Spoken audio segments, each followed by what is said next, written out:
सभी को शुभेच्छा, हरिओम, हैप्पी थॉट्स।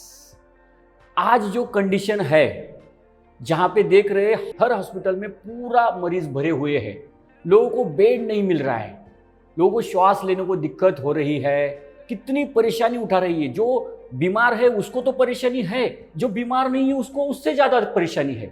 देख रहे हैं लोग दुकानें अपने बंद करके घर में बैठे, काम धंधा नहीं है, धन नहीं है उनके पास, राशन तक के लिए पैसा नहीं है। आज लोगों को देख रहे कितने सारे जो व्यापारी छोटे छोटे हैं, जो उनके दुकानों के ऊपर उनका पेट था, वो आत्महत्या कर रहे। तो क्या कंडीशन है, क्यों हो रहा है ये सब? इसका जिम्मेदार कौन है? क्या इसकी जिम्मेदार मीडिया है जो हमें डरा रही है, बातों बातों में घबरा रही है, छोटे छोटे बात, निगेटिव बातें बार बार बार बार बता के? इसका जिम्मेदार वो है? क्या इसकी जिम्मेदार सरकार है जिसने लॉकडाउन करके रखा है, सबको अपने घरों में बंद करके रखा है? क्या इसके जिम्मेदार चाइना है, जहां से कोरोना निकला, जहां से वो वायरस हर एक को परेशान कर रहा है? क्या वो जिम्मेदार है? क्या जिम्मेदार हम खुद है? हम खुद जिम्मेदार तो नहीं, जो हम अपनी राह छोड़कर दूसरी राह पर तो नहीं चल पड़े? ऐसा नहीं लगता हम खुद ही हो सकते इसके जिम्मेदार? अगर सही से पहले से ही हमारे संतों ने बताए अनुसार रोज अगर हम कंटिन्यूसली योग साधना करते, सही भोजन ले लेते, फल सब्जियों का सेवन कर लेते हैं, गलत अन्न का शरीर में प्रवेश न देते और हमारे शास्त्रों को पढ़ते, तो ये नौबत आती ही क्यों नहीं आती ना नौबत। तो याद रखे, हम क्या करते पता है? प्यास लगने के बाद पानी नहीं ढूंढते, दवाई ढूंढते।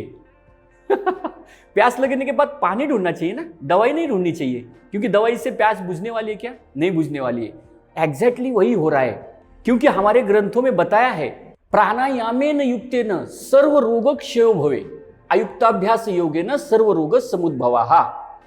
यानी कि प्राणायाम का अभ्यास करने के सभी रोगों का नाश होता है, शरीर में कोई रोग बचता ही नहीं।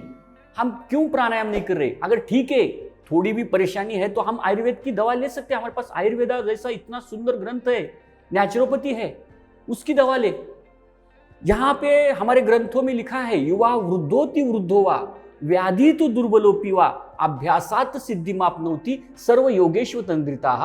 यानी कि वृद्ध से वृद्ध इंसान, बूढ़ा, बच्चा, जिसको परेशानी हुई है, एडमिट है, वो भी इंसान योग साधना के माध्यम से अपने आप को पूरी तरह स्वस्थ कर सकता है। मगर बस सही गाइडेंस की आवश्यकता है, सही योगाचार्य की आवश्यकता है, सही आयुर्वेदाचार्य की आवश्यकता है। क्यों नहीं इसका अध्ययन हम करते? समदोषा समाग्निश्च समधातु मलक्रिया प्रसन्न आत्म इंद्रिय मनः स्वस्थ इति विधि। कितना शुद्ध और सही तरीके से ऋषि मुनियों ने इतने दिन तपस्या करके लिखा है। समदोषा समाग्निश्च, यानी कि वात पित्त कफ तीनों दोष सम रखो। इसके लिए आप अच्छा भोजन लो, जो भोजन खराब है वो भोजन मत लो, योग साधना करो। समाग्निश्च, अग्नि यानी कि भूख बार बार लगनी चाहिए, इसलिए योग साधना करो, प्राणायाम करो, थोड़ी सी मेहनत करो। समधातु मल क्रिया, यानी कि रोज मल साफ हो रहा है कि नहीं हो रहा है चेक करना, और अपने मन को और इंद्रियों को हमेशा प्रसन्न रखना। अच्छी अच्छी बातें सुनना, अच्छे अच्छे सत्संग सुनना, श्रवण करना, ये क्यों नहीं कर रहे हम? दिन भर 1 घंटा भी हमने दिया तो क्यों ये परेशानी होगी हमें? अभी हम अगर योग साधना निरंतर करते तो हमारी इम्यूनिटी कितनी बढ़ती, कोरोना से हम ऐसा डट के मुकाबला करते, कोरोना हमें स्पर्श भी नहीं कर सकता, इतने पावरफुल हो जाते हम। तो याद रखें, निरंतरता ही सफलता की चाबी है। निरंतर योग साधना हम क्यों नहीं करते? हमारे गीता शास्त्र में लिखा है, दैवी संपदा आसुरी संपदा।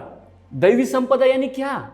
हमें लगता है अच्छे लोगों के साथ बैठना, अच्छे विचार करना दैवी, वो बात सही है, लेकिन रोज योग साधना करना, ग्रंथों का अध्ययन करना, संतों ने बताए हुए राह पर चलना दैवी संपदा है। आसुरी संपदा क्या है? यो हमारे ग्रंथ है, ऋषि मुनियों ने इतने सारे ग्रंथ लिख के रखे हैं, इसका इस्तेमाल न करते हुए, इसको भरोसा न रखते हुए दवाइयों पर भरोसा ज्यादा रखना, तुरंत थोड़ा कुछ हो गया सर्दी खांसी तो तुरंत दवाई चालू करना, ये आसुरी संपदा है, ये हमारी संपदा नहीं है। तो थोड़ा हमारे शास्त्र में लिखा है, देखो हमारे ग्रंथों में शुद्धि क्रिया की कितनी टेक्निक सुंदर बताई। शंख प्रक्षालन शुद्धि क्रिया, जैसे नमक और नींबू का पानी निचोड़ कर, पानी 1-1 2-2 ग्लास पीकर, कुछ व्यायाम करके अपने कफ को पूरी तरह से बाहर निकाल सकते हम। सिस्टमेटिक बताया गया है। हम इतनी दवाएं लेते हैं, लोग कितने 8-8 महीना दवाखाने में तो कफ नहीं जाता है, एक दिन में कफ जाता है। लेकिन सीखना चाहिए, क्यों नहीं सीखते हम? सीखना अत्यंत आवश्यक है। चले वाते चले चित्तम निश्चले निश्चलम भवेत योगी स्थानित्व मापनोति तथो वायु निरोध है। जो डिप्रेशन के लोग हैं उनके लिए भी बेहतरीन सूत्र बताया स्वामी स्वात्माराम जी ने, यानी कि वायु जिस प्रकार हमारा शरीर का चलता है उस प्रकार हमारे मन की गतिविधियां होती है। तो वायु की गतिविधियां कम करो, मन अपने आप वश में आ जाएगा। तो हम क्या करते, हम मन पे नियंत्रण नहीं रखते, इसलिए वायु पर नियंत्रण नहीं रखता है। इसलिए हम डरावने न्यूज वगैरह देखते हैं बार बार, और हम प्राणायाम नहीं करते। इसके लिए क्या होता है, श्वास की गति फूलती है। उदाहरण से बताते हैं, एक निगेटिव विचार आया तो शरीर का ब्लड गाढ़ा बन जाता है। और जैसे एक कार है ना, स्पीड से गाड़ी से चल रही है तो कार तुरंत टेम्पो बन जाती है, तो उसका स्पीड कम हो जाता है, ब्लड संचार कम हो जाता है, तो इसके लिए वायु ज्यादा लगता है, डीजल ज्यादा लगता है, ऑक्सीजन ज्यादा लगता है। तो और एक निगेटिव विचार आया तो टेम्पो का ट्रक बन जाता है, और शरीर में ब्लड गाढ़ा हो जाता है, और शरीर में ब्लड संचार के लिए और एनर्जी खर्च करनी पड़ती है, ऑक्सीजन लगता है, फिर श्वास लेने में परेशानी हो जाती है। तो याद रखें, इसके लिए हमें अपने मन को शांत रखने के लिए प्राणायाम अत्यंत आवश्यक है। ग्रंथों में सीधा सरल बताया है कि प्राणायाम करें, श्वास की गति को कंट्रोल करें और धीमा करें, दीर्घ श्वास ले, धीरे से छोड़े, कुंभक करे, प्रेचक करे, पूरक करे। क्यों बताया उन्होंने? इसलिए बताया कि हम स्वस्थ रहे। हमारे पास शास्त्र है, लेकिन उसको चलाने को हम नहीं सीख रहे हैं। दो पार्टियां होती है, एक पार्टी के पास शस्त्र कम होते हैं लेकिन उनको चलाने को अच्छे से आता है, और एक पार्टी के पास बहुत सारे शस्त्र होते हैं लेकिन उनको चलाने को नहीं आता, इसलिए हार जाते। हमारे देश का वही हुआ है।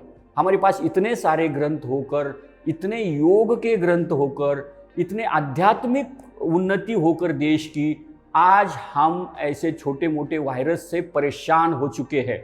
क्यों? क्योंकि इन ग्रंथों का हमने अध्ययन नहीं किया, सीखे नहीं हम।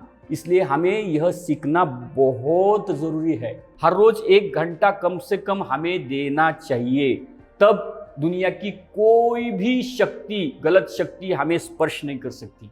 आज ये कोरोना वायरस आया, कोविड आया, और कोई नया आएगा, उसके बाद और कोई बड़ा आ जाएगा। हम अपने जगह पे अटल होने चाहिए। हमारे शरीर के जो भी योग साधना है, जैसे कि हम देखते हैं, ये सीखना अत्यंत आवश्यक है। बहुत सारे लोग बोलते हैं योगा करते, मैं 1 साल से कर रहा हूँ फिर भी हो रहा है, कोई बोल रहा है 15 साल से कर रहा हूँ, 8 साल से। शास्त्र शुद्ध पद्धति से सीखो, कहीं योग गुरु के पास जाइए और उनको बोलिए मुझे सिखाओ। और सिखाने के लिए बहुत संस्था तैयार है। अभी हमने योग क्लासेस फ्री कर दिए ऑनलाइन में, उसमें योग, मेडिटेशन, आहार के बारे में बहुत सारी चीजें बताई जाती है, आध्यात्मिक चीजें शास्त्र शुद्ध पद्धति से बताई जाती है। हमें सीखना अत्यंत आवश्यक है। कई सारी संस्था अभी फ्री में सिखा रही है। क्यों सिखा रही है? क्योंकि हमें स्वास्थ्य मिले, हमारा शास्त्र हमें समझे, तो इसका लाभ जरूर ले। और हम अगर चाहे तो कोई भी बीमारी हमें स्पर्श नहीं कर सकती। आज कोरोना काल है, कल और कोई बीमारी आ जाएगी। हमें अपनी इम्यूनिटी पावर बढ़ानी है, हमें योग साधना करनी है, निरंतर प्राणायाम करना है, ध्यान करना है, अच्छे विचारों को ग्रहण करना है, शास्त्र को पढ़ना है। तो हम यही आप तक पहुंचाने थे खबर। तो आप सभी यह वीडियो ज़्यादा से ज़्यादा लोगों तक फैलाएं। क्यों फैलाएं? ये सेवा का कार्य है, ये सेवा का कार्य है। जब तक हम जिंदा है तब तक हम बेस्ट जिएंगे, आनंद से जिएंगे, सेवा करते करते जिएंगे। बाद में हमें कभी भी कोई परेशानी नहीं होगी। इसलिए आप सभी लोगों के पास यह वीडियो ज़्यादा से ज़्यादा लोगों तक फैलाए।